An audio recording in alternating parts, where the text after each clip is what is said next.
Oke, Assalamualaikum warahmatullahi wabarakatuh. Melanjutkan pada pertemuan sebelumnya tentang kinematika,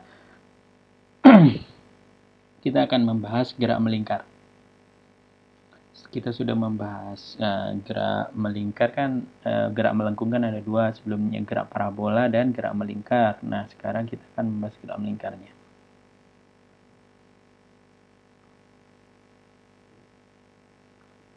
Oke, ini artinya gerak melingkar itu berputar, berotasi. Nih, yang berbentuk lingkaran, ini lingkaran. Bisa melingkar. Oke, definisi dulu. Gerak melingkar, gerak yang lintasannya berbentuk lingkaran. You don't see ini. Ya. Ini benda yang partikel yang bergerak dari A ke B. Lihat pada gambar sini. Ini ada sebuah lingkaran. Pusatnya di sini. Ini ada titik di sini, titik A sama titik B dengan jari-jarinya R. Ini dari ketika misalnya kita ambil poin yang di sini ya, terjadi pergerakan dari sini, dari posisi A ke B, terjadi dua perubahan.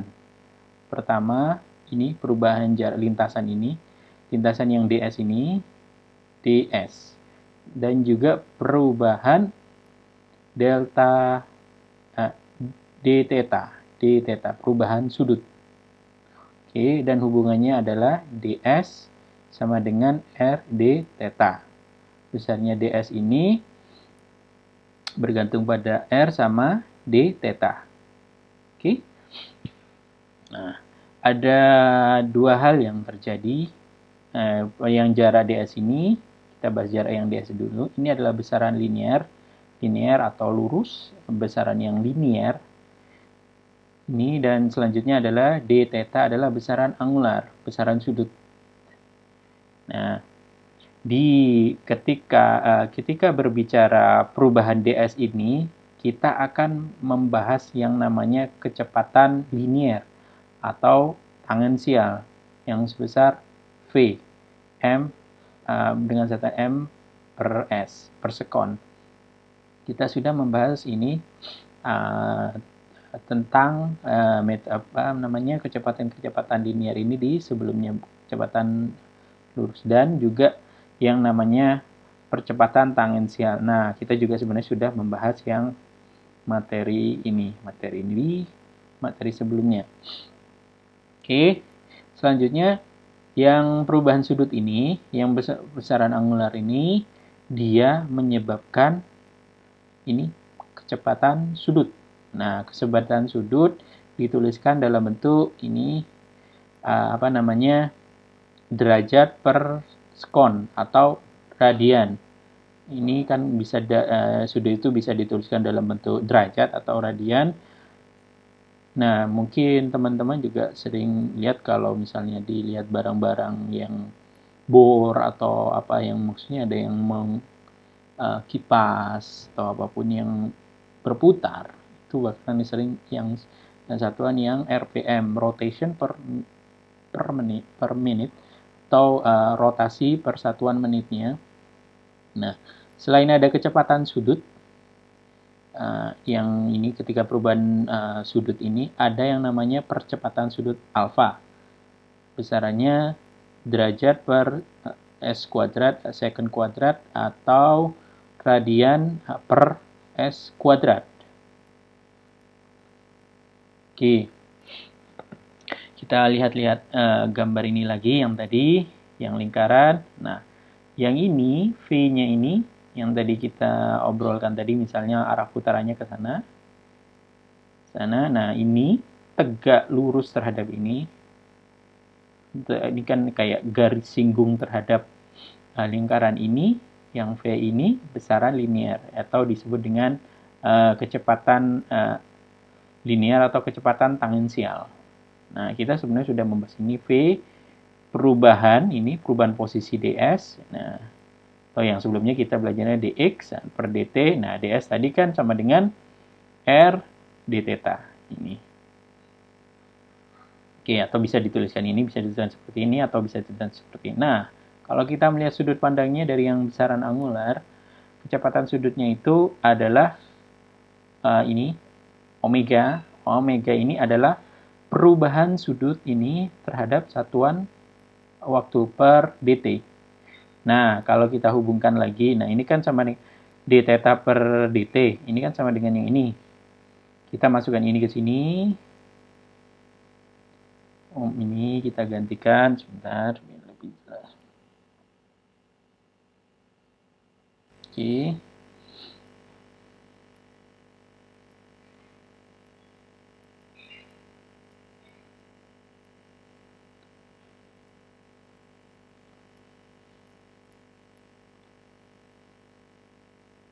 Ini jangan ini.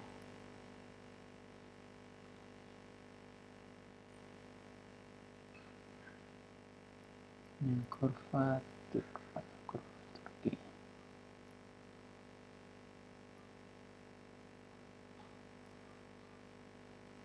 Oke, ini kita masukkan ke sini dan akhirnya kita bisa melihat ada hubungan penting di sini. Besaran linear atau kecepatan linear itu ini sama dengan R dikalikan omeganya. V R kalikan omega. Oke. Dan sedangkan percepatan sudutnya kita ini turunkan 2 kali. Ini kita turunkan 2 kali percepatan sudutnya alfa. Nah, D berarti ini kan kita turunkan d omega per dt. Kita ganti berarti sama dengan turunan kedua dari theta ini. Oke. Bagaimana cara membedakan, sebenarnya sudah saya sebutkan sebelumnya, membedakan kecepatan tangensial V dan dari kecepatan angular. Nah, dari gambar ini, kalau dari gambar ini, semuanya, misalnya pusatnya ini, semuanya ini mempunyai kecepatan sudut yang sama. Kenapa dia sama? Karena sudut tempuhnya ini sama. Ini kan dia bergerak dari posisi awalnya sini, sini, sini, sini, sini. Nah, tetapi yang berbeda adalah kecepatan tangensial. Kenapa bisa seperti itu? Nah, soalnya jarak yang dari sini kan lebih, ini makin ke sini makin jauh. Biar dia tetap berbarengan terus, dia harus lebih cepat. Nah, dia agar berada pada titik yang sama sini. Oke, seperti yang tadi. Nah, saya kopikan dulu.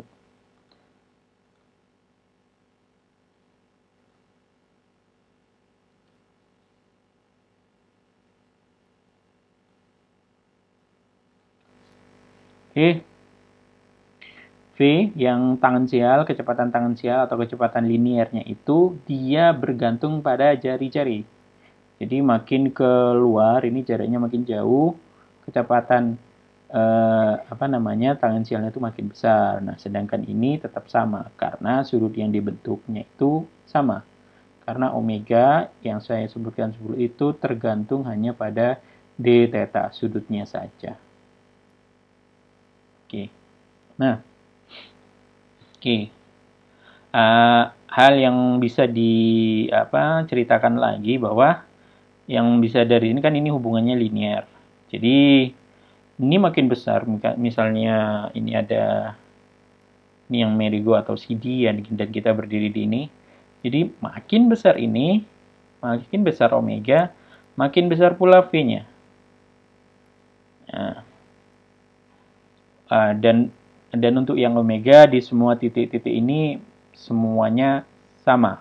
Tapi yang berbeda kecepatan ini yang tangensial dia bergantung pada jari-jarinya. Makin keluar dia makin besar. Nah, seperti ini kecepatan linear yang di sini ini 2 kali lebih kencang daripada ini. Soalnya jari-jarinya ini lebih besar. Ini kan separuhnya. Ini misalnya ini R, ini kan cuma separuhnya. Berarti yang ini mengalami kecepatan tangensial yang lebih besar. Jadi dia seolah-olah merasa lebih kencang, walaupun dengan jumlah putaran yang sama. Yang seperti saya sebutkan, ini untuk yang kecepatan sudut itu bisa dituliskan dalam satuan RPM juga.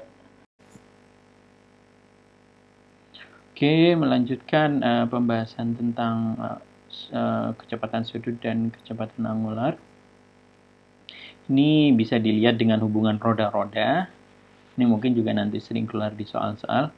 Nah, kita ingat-ingat dulu prinsipnya. V, kecepatan angular, kecepatan tangensial atau linier, itu tergantung pada R dan omega. Sedangkan omega itu tidak bergantung sama R. Dia hanya bergantung pada perubahan sudut. Nah, oke. Di sini lihat roda-roda ini dulu yang saling terhubung. Cukup kompleks ya. Di sini ada roda 1 dengan jari-jari R1. Terus di sini ada roda 2 dihubungkan pakai rantai itu ya, pakai rantai. Terus di bagian bawahnya ini, bagian bawah jari-jari 1 ini ada R3.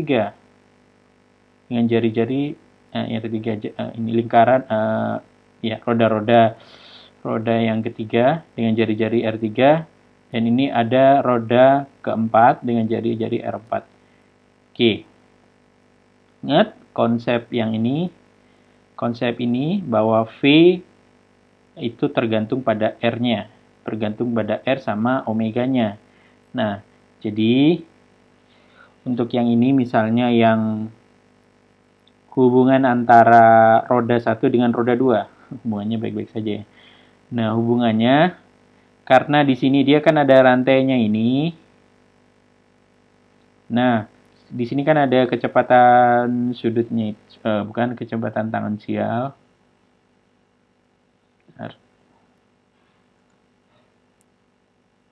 Oke.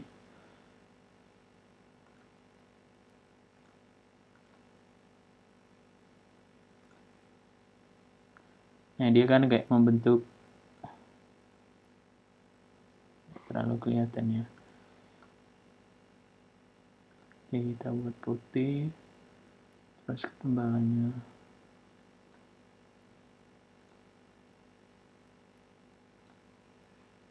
Oke, lebih tinggi.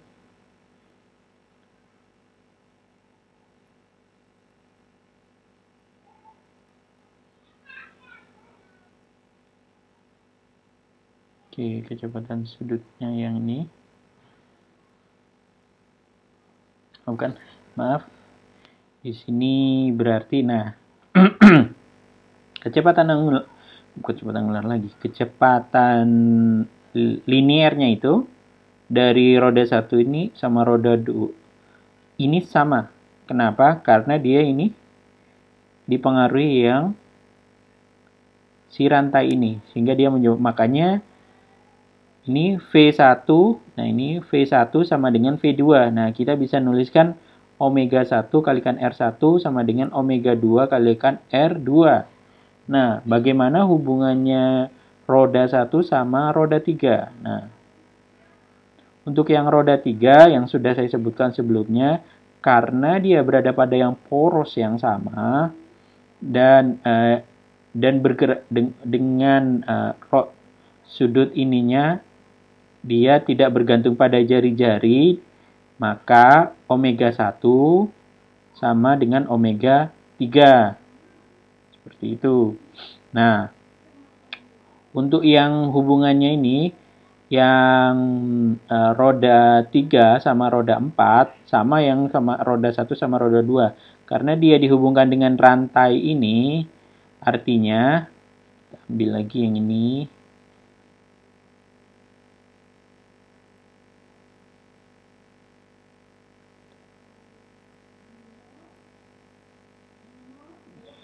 Terserah ini arahnya kemana.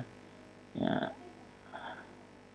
Pi besarnya ini, sudut kecepatan tangensial ini dengan ini itu sama. Makanya V3 sama dengan V4. Sehingga bisa dituliskan omega 3 kalikan R3 sama dengan omega 4 R4. Ingat-ingat ya, rumus ini yang harus diingat terus. Oke. Oke, nah ini seperti ini contohnya. Ini kurang bulat ya. Ini harusnya bulat, ini lingkaran bulat, semuanya bulat. Ada lingkaran yang lingkaran kecilnya A dengan jari-jari RA, dan lingkaran B punya jari-jari RB.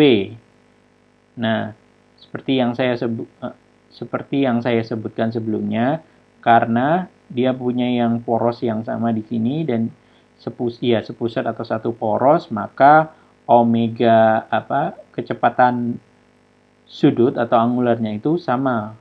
Omega A sama dengan omega B. Nah, kalau kita bisa kita tuliskan seperti ini, VA dibagi ER itu sama dengan VB per VR.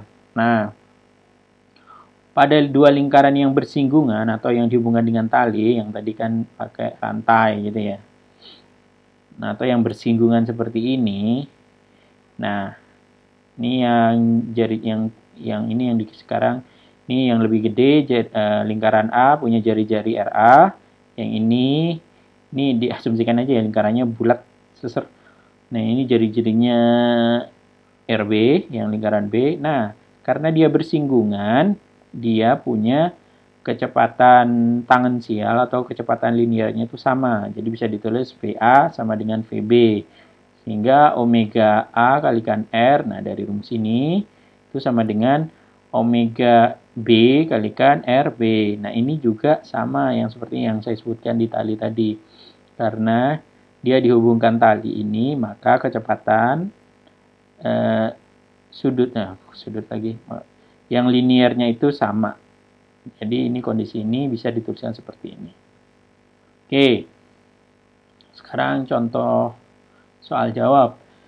Sebuah roda diameternya 8 cm yang pada awalnya tepi roda berkecepatan. Nah, ini tepi roda berkecepatan 4 cm, berarti ini yang bagian tepinya ya, berarti ini kecepatan tangensial 4 cm.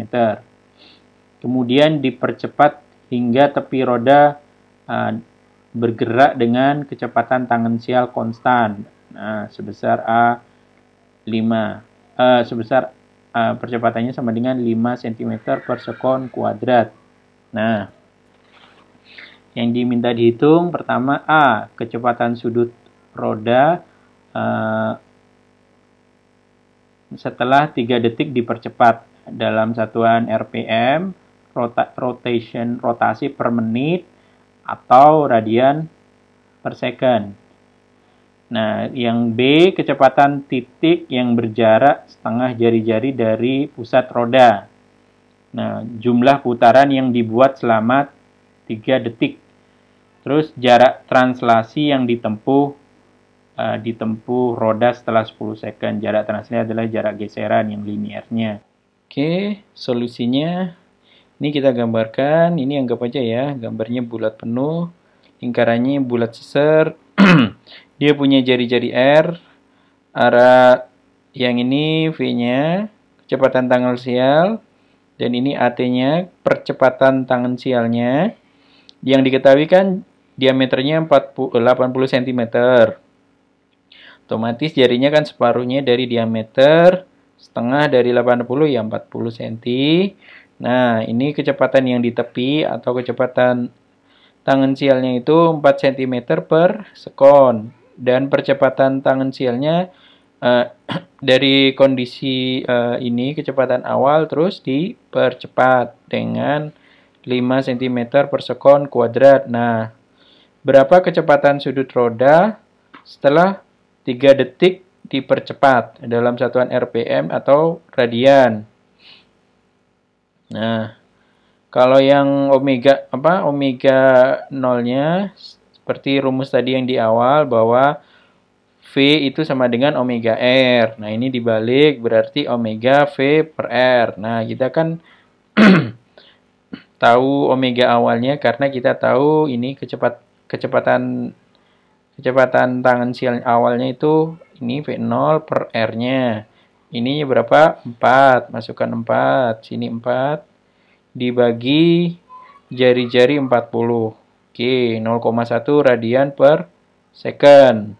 Terus, kalau mau menghitung percepatannya itu sama dengan yang rumusnya itu kan, kalau yang percepatan sama dengan yang AT-nya itu sama dengan alfa ini kalikan R. Ini percepatan sudut, ini percepatan tangensial. Nah, ini percepatan tangensial kan kita udah tahu 5 cm per sekon dibagi 40 ini 40 cm ini dapatnya 0,125 radian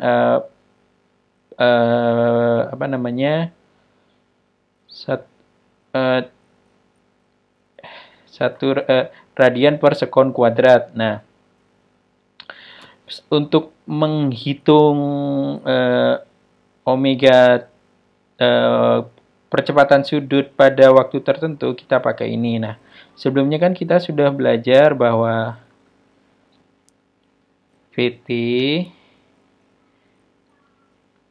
sama dengan V0 plus AT. Nah, ini kan kita yang belajar waktu yang ini ya, yang garis lurus, yang bergerak lurus ini. Nah, ini itu tinggal diganti saja kalau mau bicara tentang kecepatan sudut.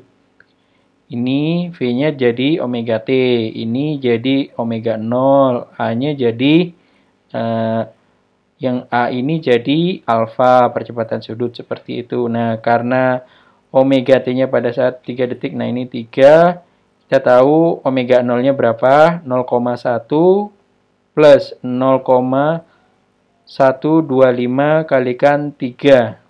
Jadi dapatnya kecepatan sudut roda setelah 3 detik dipercepat itu 0,475 radian per second. Untuk menjadikan satu putaran itu kan sama dengan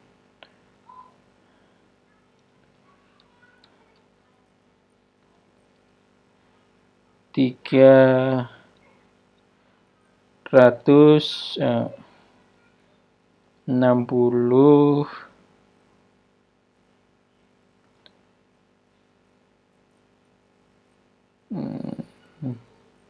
Oke, ini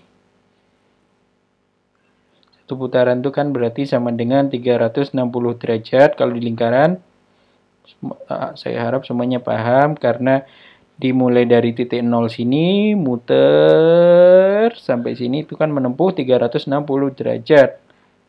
Nah, 360 derajat itu kan sama dengan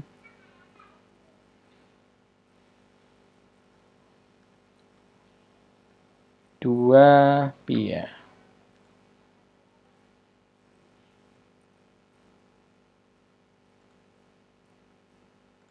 Oke, 2 pi atau sekitar 6,28 radian.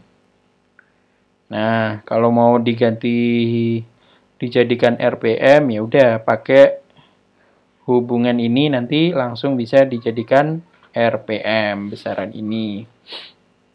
Berarti ya ini sekonnya dijadikan menit, seperti itu aja.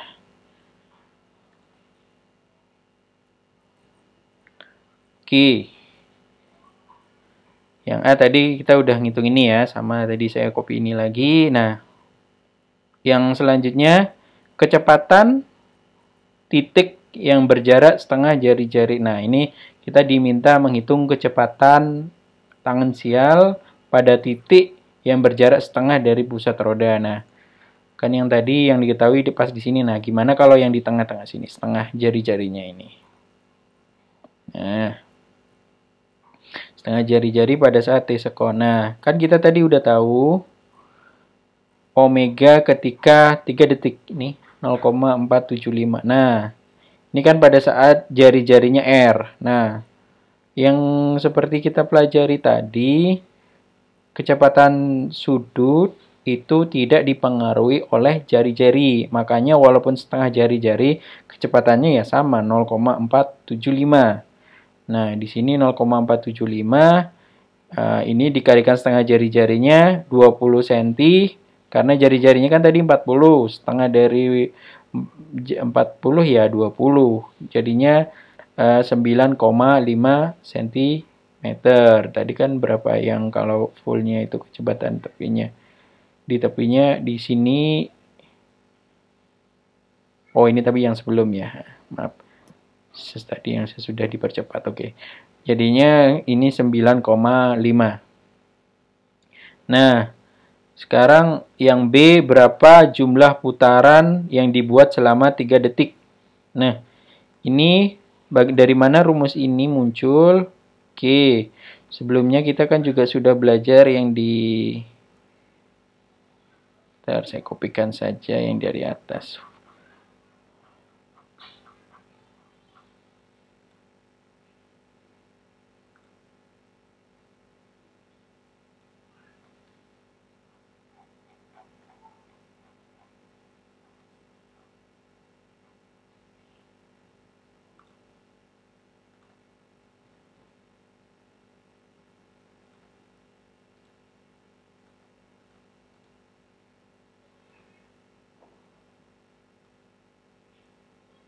Oke, sama yang kayak tadi, ini kan yang buat kondisi yang gerak lurus ya. Ini juga kalau misalnya jika di berputar, itu nggak perlu ngapalin 2 rumus sebenarnya. Coba kita juga nggak perlu ngapalin juga yang ini.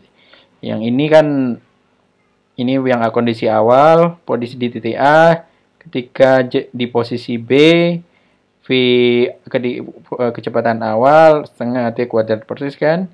Ini sekarang, nah posisinya kan kalau ini pakainya X, kalau yang linear, tapi kalau yang sudut itu pakainya theta. Kita ganti X-nya ini jadi theta sini. Nah, yang XA kan karena posisi awalnya 0 ya udah berarti theta awalnya itu diasumsikan ini sebagai 0. Nah, VA-nya diganti omega 0. Kecepatan sudut awal dikalikan T. Terus tengah ini A-nya diganti percepatan sudut dikalikan waktu kuadrat. Nah, setelah waktu T sekon, kita udah tahu kan, oh kecepatan sudut awalnya 0,1, T-nya pada 1 detik ini 3 plus setengah. Terus tadi yang ini percepatan sudutnya juga kita udah dapat ini, tinggal masukkan sini. Ini udah dapat ya. 0,825 rad. Nah, jumlah putarannya berapa? Nah, yang seperti yang saya sebutkan tadi, satu putaran itu sama dengan 2pi atau 6,28 rad. Ya udah. Oke. Tinggal ini kan dapatnya ini 0,82 rad dibagi 2pi. Ternyata nggak sampai satu putaran, cuma 0,137 putaran. Oke, melanjutkan pertanyaan yang D, berapa jarak translasi? Yang berarti jarak translasi itu yang linear, nilai X-nya, yang ditempuh pada roda setelah 10 detik.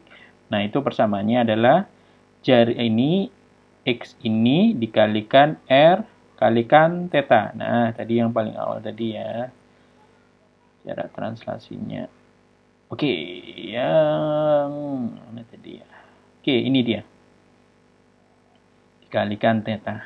Nah, ini kalau misalnya diintegralkan jadi S R kalikan theta.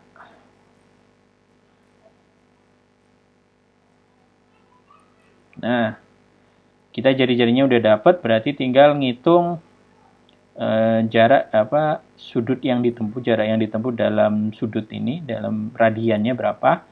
Nah, sama kayak tadi ini kan tadi 3 sekon, sekarang 10 sekon. Pakai sama persamaan yang tadi. Nah, ini pakai yang omega T plus setengah alfa T kuadrat. Ini jari-jarinya kita udah dapat 40 cm.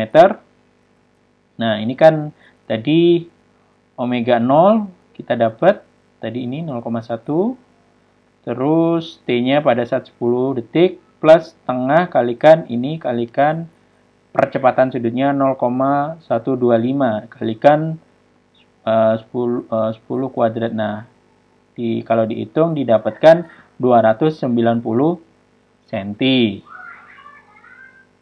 Nah, ini masih banyak contoh-contoh yang lain ini, tolong dikerjakan sendiri.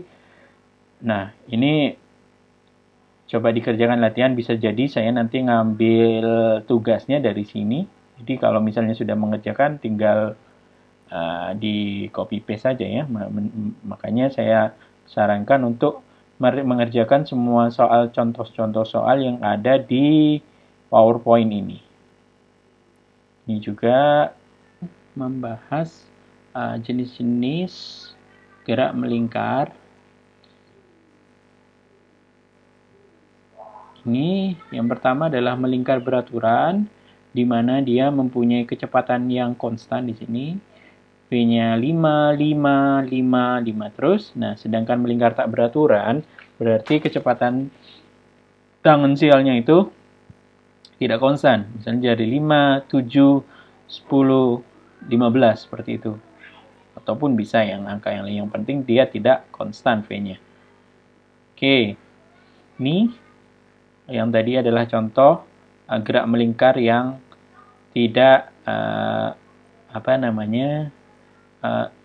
gerak melingkar beraturan. Nah, ternyata walaupun dia bergerak melingkar beraturan, untuk percepatan yang ke arah tangensialnya itu betul emang 0. Walaupun demikian, walaupun ini kecepatan tangensialnya konstan, ada percepatan lain yang selalu menuju pusat, yaitu percepatan yang tadi percepatan yang sini percepatan tangensial, yang ke arah dalam itu percepatan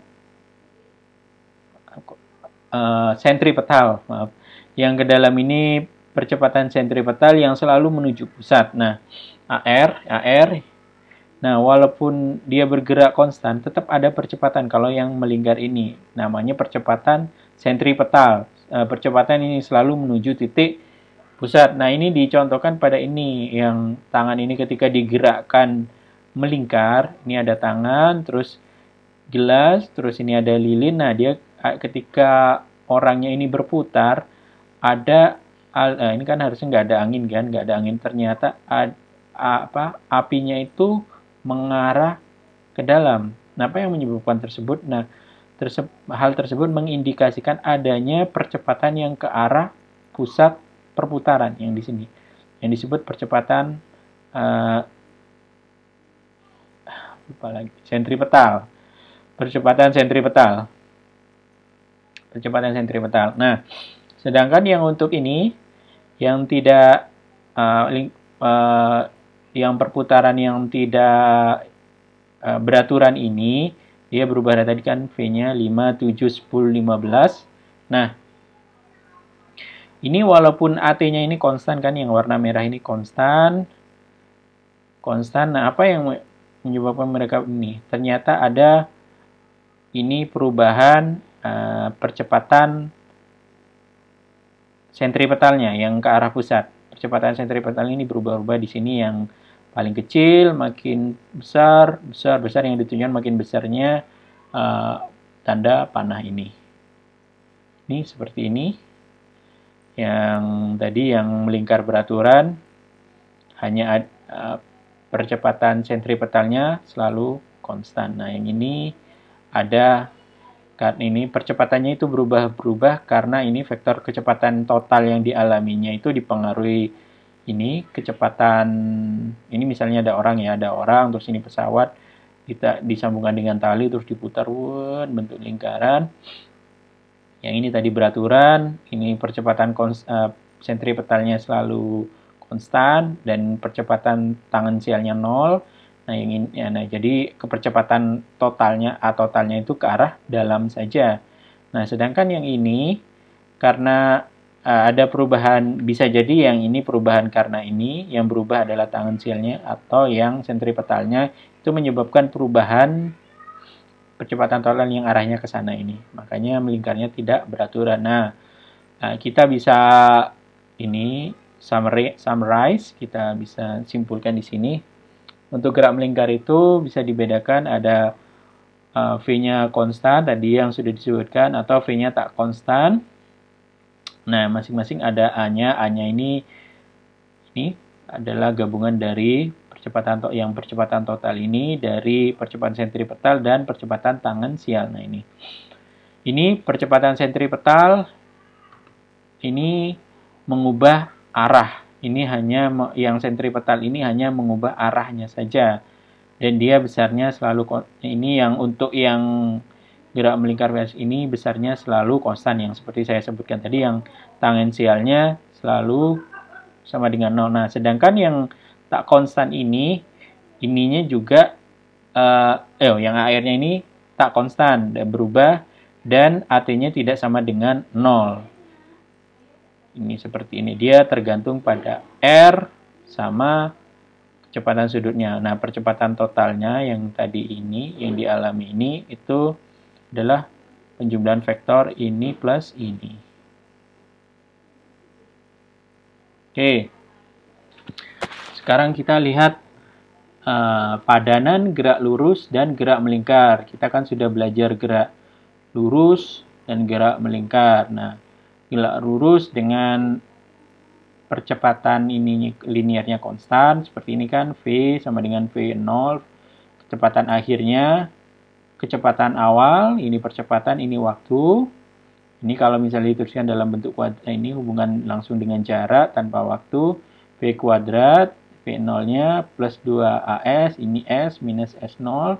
Dan untuk yang jarak terhadap waktu, jarak akhir, posisi akhir, posisi awal dikalikan kecepatan awal, waktu plus setengah, ini percepatannya, kalikan T kuadratnya. Nah, kita sebenarnya cukup tahu yang ini saja. Nanti kita ganti dengan yang ekuivalennya di melingkar, gerak melingkar. Nah, kecepatan linear jadi kecepatan sudut. Percepatan yang linear jadi percepatan sudut, seperti itu. Yang ini Yang jarak jadi sudutnya. Yang perpindahan posisi jadi perpindahan sudut, seperti itu. Oke, ini juga banyak contoh-contoh soal. Contoh soal 1, contoh soal 2, contoh soal 4, contoh soal 3 dan 4. Oke, untuk pembahasan terakhir di bab kinematika ini kita akan membahas gerak relatif. Apa sih gerak relatif? Nah, sebelumnya kita selalu menganggap bahwa pengamat itu diam.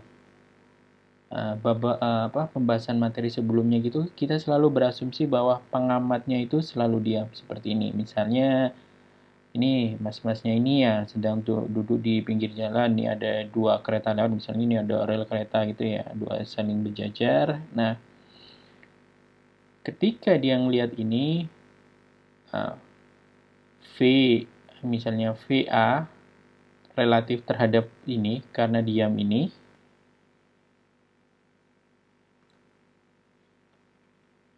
itu akan sama dengan itu 50 kurangi 0, 50 km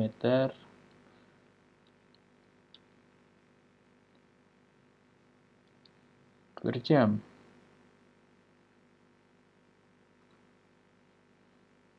Nah, hal ini juga benar jika dia si pengamat atau ini referensinya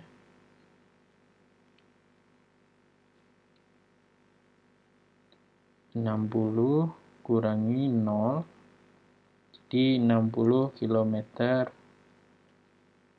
per jam. Nah, kenapa di bab-bab sebelumnya kita tidak pernah langsung menuliskan VB atau VA?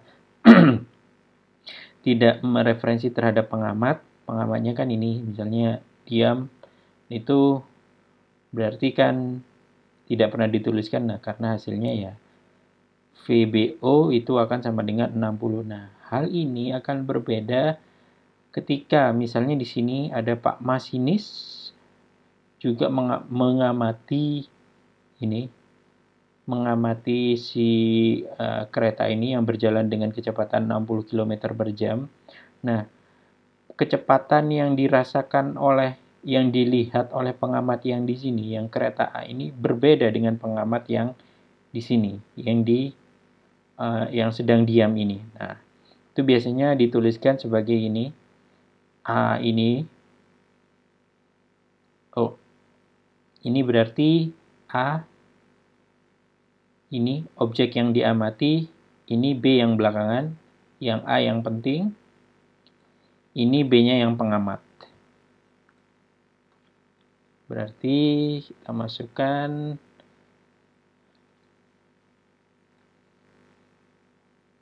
lima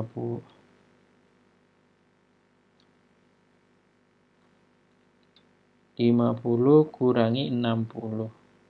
Jadi minus 10 km per jam. Nah, tanda minus ini menunjukkan bahwa Pak Masinis yang di sini ini kan, saya ulangi lagi, VAB ini berarti menunjukkan bahwa yang ini objek yang dilihat, yang B ini pengamatnya. Objeknya ini kan sekarang. Nah, misalnya ada Pak Masinis melihat kecepatan sebelah sana. Nah, yang dirasakan oleh kecepatan yang dirasakan oleh pengamat di B ini adalah minus 10 karena dia terlambat 10 karena ini lebih cepat 10 jam daripada karena kereta B ini lebih cepat dari kereta A sebesar 10 km per jam. Nah, bagaimana kalau yang mengamati ini, yang mengamati A, objek yang diamati adalah B, maka ditulisnya B, V relatif terhadap A itu sama dengan VB min VA.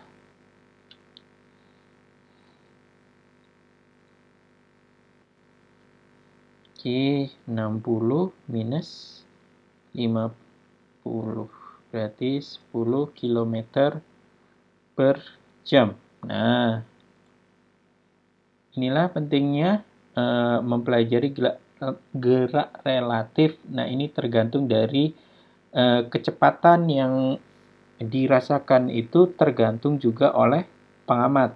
Apakah pengamatnya diam ataukah pengamatnya juga bergerak dengan kecepatan tertentu. Nah, bisa dilihat di sini kalau misalnya pengamatnya diam ya kecepatan ketika keretanya berjalan 50 ya kelihatan 50. Tapi kalau yang mengamatinya yang B ini, yang kereta A ini, ternyata dia kelihatan 10 km jam lebih lambat daripada kereta B. Nah, demikian sebaliknya kalau yang mengamati A, mengamati yang kereta B ini, dia melihatnya si kereta B 10 km per jam lebih cepat daripada si kereta A. Oke, demikian perkuliahan hari ini. Jika ada pertanyaan atau komentar, saya persilakan. Saya akhiri. Assalamualaikum warahmatullahi wabarakatuh.